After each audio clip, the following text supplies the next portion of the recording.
Hi. Hello. Hello. Hi. So my name's Cathy. I work at Data 61, which is part of CSIRO.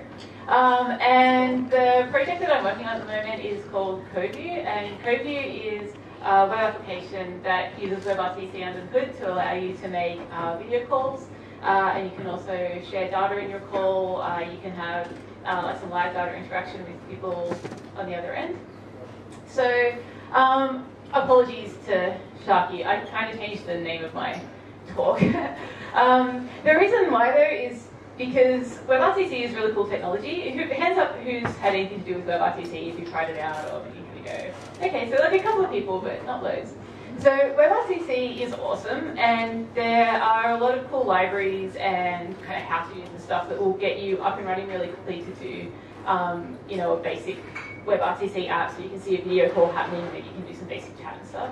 And those are really cool, but actually when you build a full, proper production app with WebRTC, there's actually a massive amount of complexity, and there's a lot more to it than what you'll see if you kind of just do a basic walkthrough, a basic tutorial. So I thought it might be interesting, rather than kind of going through that kind of basic, you know, let's just get a small thing happening, I thought it might be interesting to talk to you guys more about kind of the whole project of building a real live WebRTC app, and talk about some of the complexity involved, and just the way that we solved some pretty tricky problems along the way. So that's me, that's my Twitter handle. You can tweet at me and I'll see it later after the show. Alright, so what is WebRTC? Can someone tell me what WebRTC stands for? Real-time communication. Yes, correct. So real-time communication in your browser. So you can have video. So that's kind of the main use. Like if you kind of see a WebRTC demo, the main demo you'll see is a video call that is happening just with two browsers. Getting video, you can talk to each other. Audio, obviously, to go with video. And you also have data channels. So one of the really cool things about WebRTC that is a little bit, I guess, on the trickier side, is that you also have a live data channel between all the participants in your call. And so you can do some really interesting stuff with that kind of goes beyond just the kind of face-to-face call. So WebRTC is peer-to-peer. That means that your browser is just talking to somebody else's browser, and we're not streaming your audio and video and data through a third-party server. That is not strictly 100% true, but the general idea of WebRTC is that this is what's happening. You've just got two browsers talking to each other. In a scenario where you've got firewalls and things and that's not quite possible, then there's technology that you can use to get around that. But it is encrypted, and the encrypted data is only encrypted at either end of the browser. So even though there is some signaling and some message passing going on through sort of third-party servers, your data is only available at both ends. So you can build some really cool secure apps with WebRTC. Oh, I put in your web browser in the wrong place. It's in your web browser. Did I mention?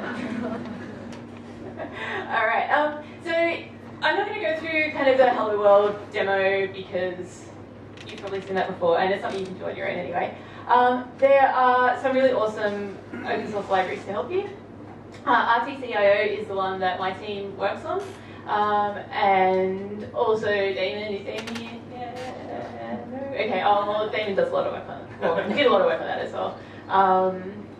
It's really awesome. There's a lot of stuff in Rtc.io now. We have put a lot of what we've built into this open source library. Not everything that goes into Coviu is open source, but quite a lot of what we use is open source. So if you want to build a production WebRTC app, you could do worse than having a look at our stuff. But there's other things around. There's WebJS to make it kind of easier to get your WebRTC up and running. Simple WebRTC. Oh, but this is on GitHub. These slides are on GitHub, and all these links are obviously actual links. So I'm not going to go to them now, but just if anybody's interested, all the information will be there. EasyRTC is another one. So there are kind of some libraries out there you can use to make all this a bit more easy.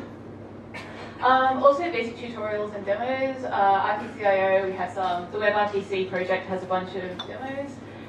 There's a really good HTML5 rocks tutorial about how to get WebRTC up and running. Simple, right?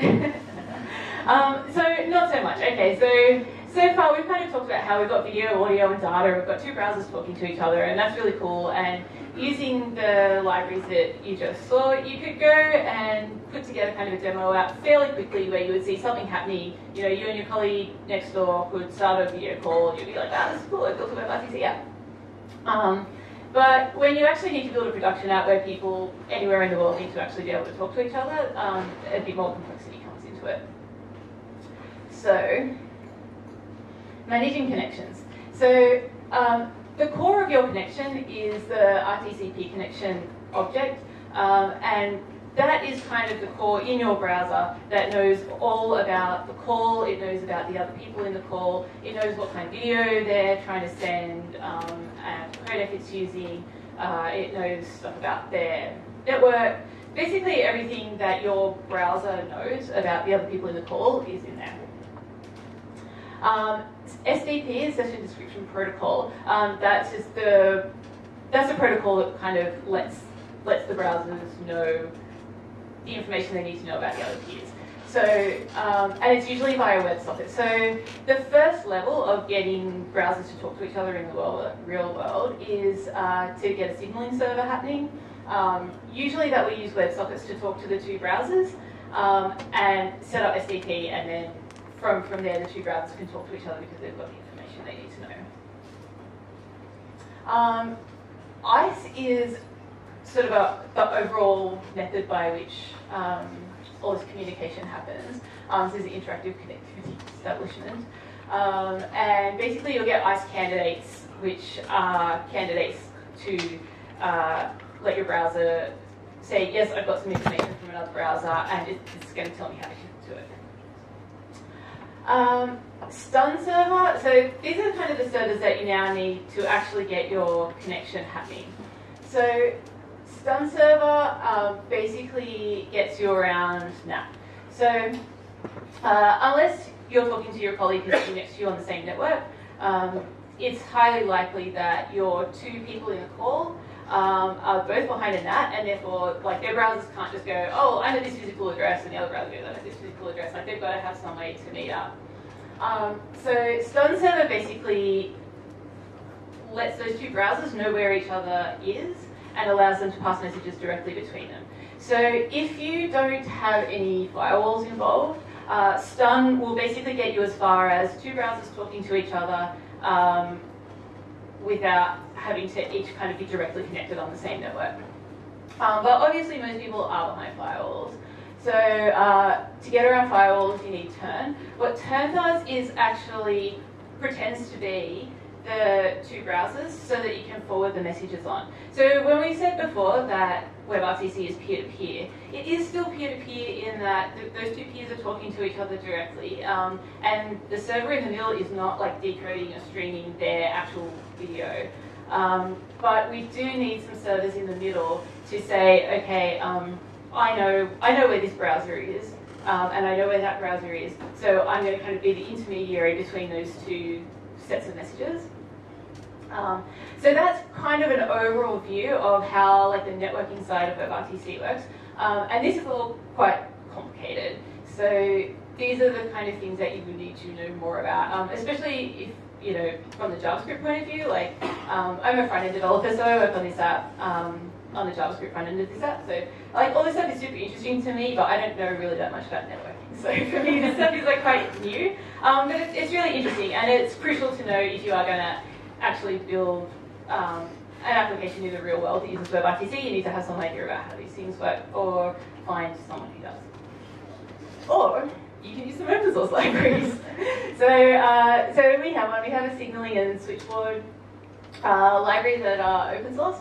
So those will let you. So the signaler is the initial kind of sending signals around to find out the call is going to happen, and switchboard takes care of all the routing. There's also one by Anget called Signal Master. Or there's a bunch of paid services. So there's Talkbox. I think, did I see some Talkbox people here? Maybe, no, yes, yeah, there they are, yeah, Talkbox, you guys are awesome. So yeah, so you can pay someone to take care of this for you, and you can, one of the people you can pay is Talkbox. Versus Tempsys. So there's a bunch of paid products out there. that will take care of this side of WebRTC for you. That's really important to have kind of a basic idea of how it works. All right, cool. So the project that I work on is called Coviu. That is the address of it. You can go and sign up for an account now if you like. Okay, so I'm going to do a quick demo. How am I going for time? Am I? Right, okay. I'm just going to demo all our awesome features, and we give like 4 hours. So, I'm just going to run through it real quick. So we've got a video call, we've got chat. I don't know if we launched chat yet, it might not be in there. Shared documents, live interactions, shared state, screen sharing. Screen sharing does need to plug in. Everything else you'll see is just browsers. By browsers, I mean Chrome and I mean like the dead latest version. And Firefox, and then it all kind of falls off after that.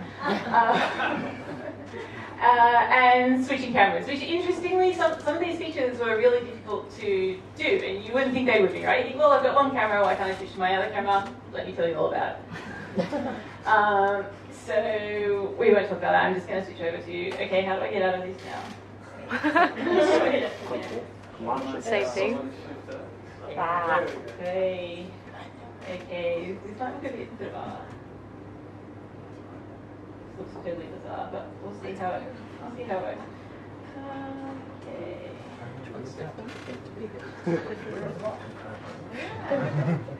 Oh, here we go, okay.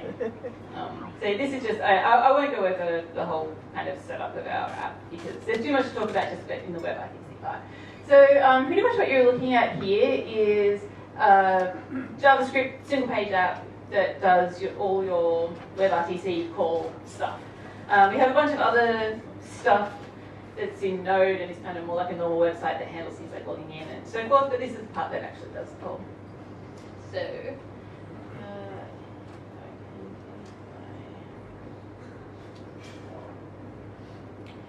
okay, so the way that I'm demoing this is I've actually got a separate instance of Chrome running so that you can see, so I've kind of got 2 browsers that are pretending not to be on the same machine so that we can have a call between them and it'll look like something. It's not working. No, we could have done this. So this like green screen thing is that's just a demo video that Chrome will let you use rather than when you work on an app like this. Get used to looking at yourself. So if you're demoing on this kind of thing and you're sick of looking at video of yourself for hours and hours on end every day, then you can have this like green screen thing instead. All right, ask to join. Yes. We are being connected. Hopefully. Everyone stop using the Wi-Fi. Oh, of course it broke. Oh, yay! Alright, yay for live demo. Okay, so... Alright, so that is my very dark looking local camera here. So this is all done, like this is the part of WebRTC that... Wait! Okay, so you can do that, but not like 10 of you. Otherwise it's all the awful over and it'll look really bad. But sure, why not? I don't know who you are, but... Someone's butt has burned. Okay, I'm not going to let any more in because this will all like fall over and I won't be able to do this. But you can see...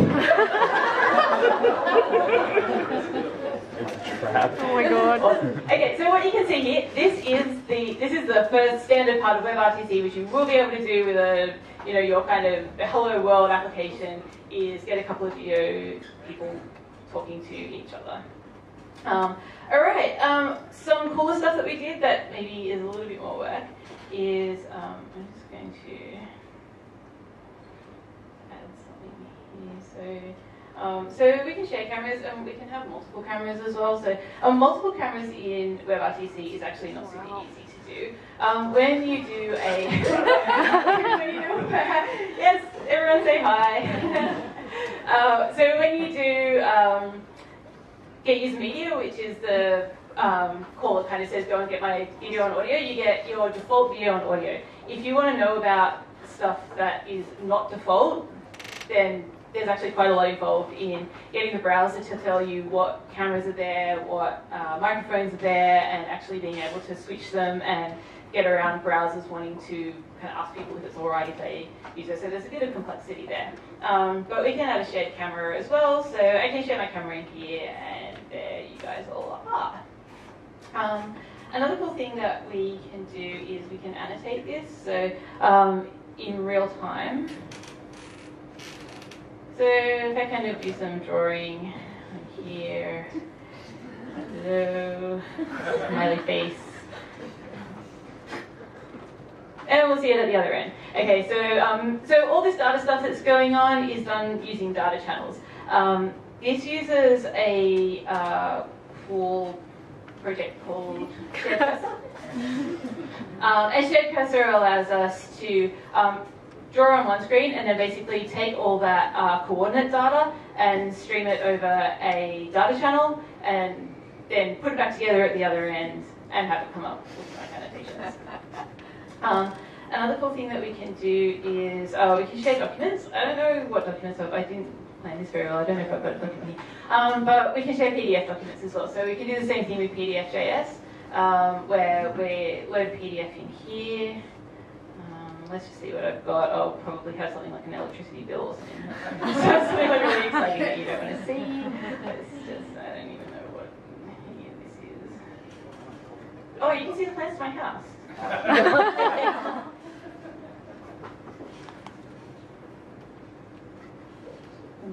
we go. There you go. That's my kitchen. So this also will be showing up at the other end. So same deal. So basically using data channels, we can send all kinds of data back and forth. Pretty much anything that you can kind of take apart at one end, send as a stream of data, and pick up at the other end and put back together into something meaningful, you can put into a WebRTC call. And I think that side of it is really kind of a lot more depth than just like, yeah, we've got videos and they're talking to each other. So you can switch cameras. Apologies, this looks a little bit squashed. But I can find out what other cameras I've got connected, so that's this little one here. I can choose that as my local camera. And you can also download, so if you've done a bunch of annotations on a document, we've also got like some cool little smileys and stuff like that. Switch to it. Yes, that one. That's the one. Smileys for everyone.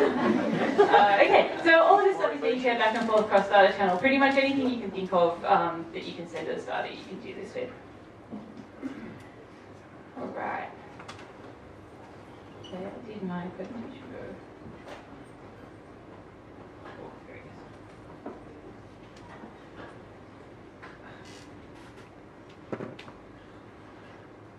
How do I get myself back?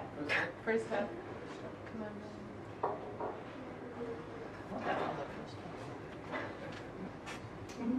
Oh. How do I get it back? Someone tell me. One person. Lucky go. Command tab. Just go back to your other window, and it's the first tab. Yeah. You got it. Yes. Great. Thank you. All right. So I thought you guys might be interested in what we use to build all this. We use Mercury, which is not React. Sorry.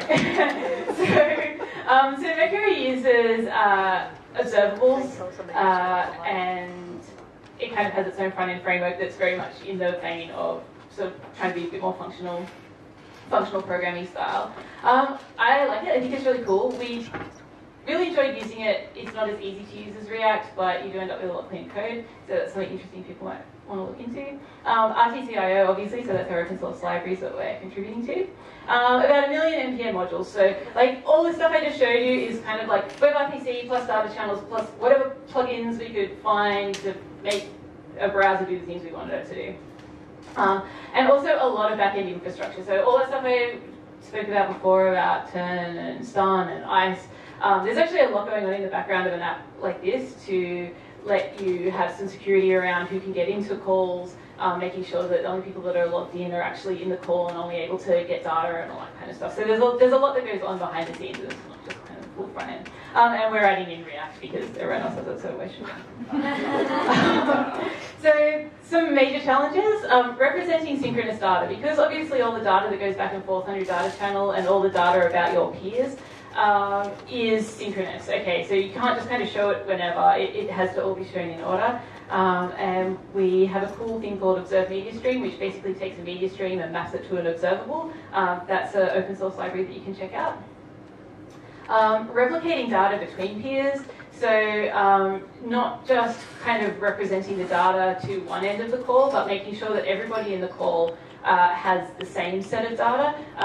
We used a library called Rtc, which basically lets you have a mesh over WebRTC. Or you can set up a mesh using it, so it kind of lets you have eventual consistency between all the participants, because the participants in a WebRTC call are not, like you're not always connected to all the other peers. You know, you might be connected to peer B and peer B is connected to peer C, but peer C and peer A might not be connected yet. So you need to find a way to kind of keep the data consistent between all the peers. Call quality and reliability obviously is massive for us, and so we have a library called Rtc Health that kind of helps us monitor the health of a connection and lets us see what is going on with our calls. And manipulating media sources, so you can use get media devices to actually find out what cameras you've got connected, what microphones you've got connected, and then select between them. There is some complexity in actually getting those to display properly, especially on Firefox. Firefox is very picky about letting you display something from the user without asking them if that's okay, so you kind of have to be very specific, I guess, about how you kind of select your media sources and making sure that the user can okay them. Cross-browser issues, obviously. So this is all really new. Cross-browser issues are a big pain in the butt for us because there's a lot that just isn't implemented yet. So it's not so much like, oh, we have to do this hack, or we have to do that hack. Like a lot of the stuff that we've done with Coviu, you literally can't do with all browsers. Even like older Firefox. We only started supporting Firefox sort of halfway through the project. Is WebRTC ready yet? Has a comprehensive list of everything that you can and can't do in various browsers. And UI flexibility and performance. So because even when I change the UI layout on one end in our app, then other people in the call see that change as well. So like when I loaded up a document, you could see that at the other end, their UI changed as well. So keeping all that sort of synchronized together and without slowing down performance was really important. And we did a lot of work around kind of displaying our renderers in a smart way to make that happen. Which unfortunately is not open source, but it was basically a little bit of hacking around the virtual DOM stuff in Mercury just to make it kind of react a little bit better. And coming soon is a public API, so soon you will be able to include a video call in your very own app without having to do any of this. Okay, so I think I promised in my description that I would show 5 cool things you could do with WebRTC, and I think I've shown a bunch, but anyway, but in case there's one cool enough for you, here is some other cool stuff that other people are doing. TogetherJS is from Mozilla, and that's kind of a library to allow you to build WebRTC features into your own app. Cool. WebRTC Experiments and Demos by Moaz Khan. I hope I've pronounced that correctly. This guy just has this massive page with like billions of different demos and ideas and ways of doing things. So if you're doing any WebRTC stuff or you're interested in it, I definitely recommend that link because he's just done so much stuff. Like just trying to figure out, well, how would you do this, So he's got a lot of demos and interesting stuff there. BEMTV is really cool. It's been acquired by someone else now, and I can't remember their name. But BEMTV is all about kind of peer-to-peer video broadcasts. So basically using the peers to broadcast to each other. Double robotics, so like that robot thing with the iPad and it wheels itself around, the Sheldon thing. That uses WebRTC to send us video and audio. And I think that uses Dropbox, right? Yeah. Yes? Yeah, cool. And probably the most cool thing that someone's done recently that I know about anyway is WebTorrent. So that is by this guy, Feroz, that does a bunch of WebRTC stuff, and he's actually built like a BitTorrent client in the browser. So you can use your browser as a torrent client without anything else, and that uses the data channel of WebRTC. And basically, you can seed stuff from any other peers, so other browsers that are using running the same JavaScript. You can basically seed stuff in between those browsers. So, which is pretty cool, right? Like that's pretty interesting thing, a bit more than kind of just doing video calls. That's all. Thanks for listening. Hope your mind is good.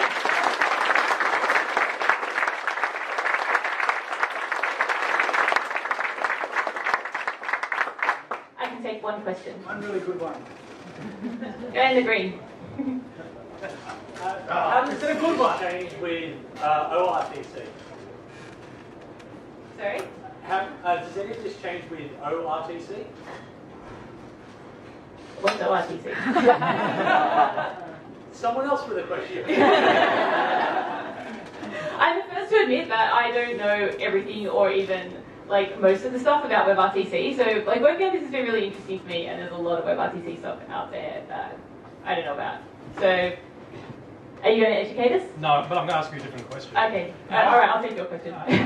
Somebody look up ORTC. Oh, the top box guys. What's ORTC? It's the new standard that's supported in Edge. Oh, right. Okay. Yeah. Yeah.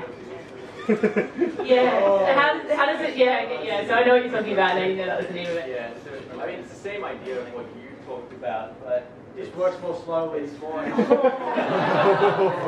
SDP stuff you don't have anymore. You used to have these strings of stuff describing how people connect to each other, and it was just one massive string. And if you wanted to change it, you'd have to do regexes and stuff like that. Right. But with ORTC, it's all objects, and it's more native JavaScript.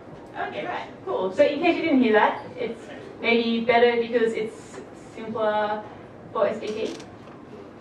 Okay, we'll go. Thank you. Okay, yes. Might be a dirty word, but testing? It was very. Yeah, testing this stuff is a real nightmare. We're kind of selective about what we test, but basically we just have VMs calling each other and sussing out whether that works or not. But probably more than that, we do run tests on kind of the underlying libraries. I mean, we've got front end kind of normal unit testing stuff, but testing the actual WebRTC stuff, we have testing that goes on with VMs, but we also have tooled up our app to tell us quite a lot about actual calls that are happening, and that's actually where we get most of our data from about what's going on. So that RTC health package that I showed before, that kind of monitors your calls, or monitors the health of your calls, and that's probably where we get the majority of our data from, rather than, if something breaks, that's where we look to find out what, it's not so much we go, oh, we can replicate that with two VMs talking to each other in a call, because it doesn't really work. But so we more just try and get as much information as we can about actual calls going on, so we can kind of track down what's going on. How long did it take you to get it into production? A year and a half. Oh, yeah, maybe slightly shorter. What did he ask? What did he ask? Oh, how long did it take to get into production? Can we thank Cathy, please?